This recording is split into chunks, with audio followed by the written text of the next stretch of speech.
पञ्चवक्त्रं महाभीमन् त्रिनेत्रं च महाबलम् सिंहिकागर्भसम्भूतं हनुमन्तं नमाम्यहम्।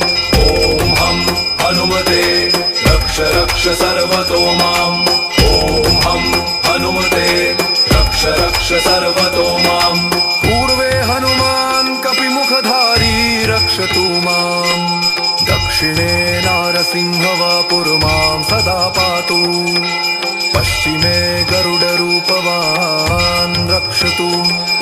उत्तरदिशि वराहरूपः सदा रक्षतु माम्। पूर्वे हयग्रीवविग्रह पातु मे शिरः। अधस्तात् ब्रह्मास्त्ररूपः पातु पादयुग्मं सदा मम। अष्टदिशि रक्षतु पञ्चवक्त्रः। स्वप्ने जागृति गच्छतः पश्यतः शयान्।